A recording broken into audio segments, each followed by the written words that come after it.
बहुप्रतीक्षित असं जनसुरक्षा विधेयक आवाजी मतदानानं विधानसभेमध्ये मंजूर झालंय।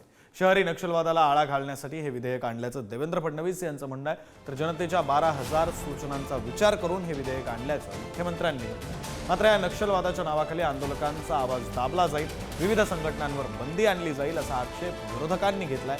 तर सरकार विरोधातील आंदोलनाचा आवाज दाबला जाणार नाही अशी ग्वाही मुख्यमंत्र्यांनी दिली।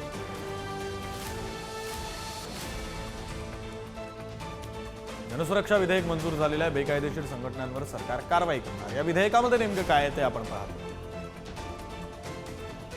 राष्ट्रीय सुरक्षेला धोका ठरत असलेल्या संघटनांवर कारवाई केली जाईल। सार्वजनिक सुव्यवस्था धोका निर्माण झाल्यास कारवाई होणार। आरोप नोंदवले नसतानाही तात्काळ अटक करण्याची तरतूद। सरकारकडून संघटनेला बेकायदेशीर जाहीर केलं जाऊ शकतं। संघटनेचं कार्यालय मालमत्ता जप्त करता येणार। बेकायदेशीर ठरल्यास संघटनेची बँक खाती उठवता येणार। बंदी घातल्यास नवी संघटना काढली तरी बेकायदेशीरच ठरवणार। गुन्हा नोंदवण्यासाठी फक्त DIG दर्जाच्या अधिकाऱ्यांची परवानगी आवश्यक। स्थानिक पोलीस थेट कारवाई करू शकणार नाही।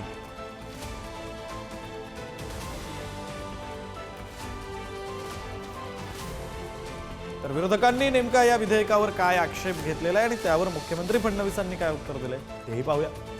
नक्षलवादी चळवळ महाराष्ट्रातली फोफावलेली मोडून काढणं आवश्यक आहे, त्याला आमचा पाठिंबाच आहे। नक्षलवादी चळवळीच्या विरोधातच आम्ही आहेत आणि आम्ही त्या खात्यात असताना आम्ही हेच काम केलेलं आहे। आज त्याचं शहरीकरण झालंय असा दावा पोलीस डिपार्टमेंटकडून होतोय आणि तेवढ्याच लोकांना भीती आहे की त्याच्या नावाखाली इतरांना आत घेण्याचा त्याचा गैरउपयोग होऊ नये पोलिसांकडून, एवढीच भीती आहे। आणि म्हणून माझी आपणाला विनंती आहे की आपण गृहमंत्री असाल तोपर्यंत ठीक आहे, पण तुम्ही नसताना पी चिदंबरमचं उदाहरण देतो मी। त्यांनी ते PMLA ऍक्ट केला आणि पहिल्यांदा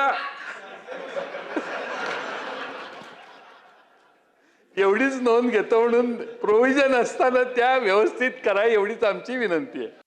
कुठलंही आंदोलन करण्याचा अधिकार, सरकारच्या विरुद्ध बोलण्याचा अधिकार, सरकारच्या विरुद्ध एखाद्या कायद्याच्या विरुद्ध बोलण्याचा अधिकार कुठल्याही अधिकारावर याच्यामुळे घाला आलेला नाही।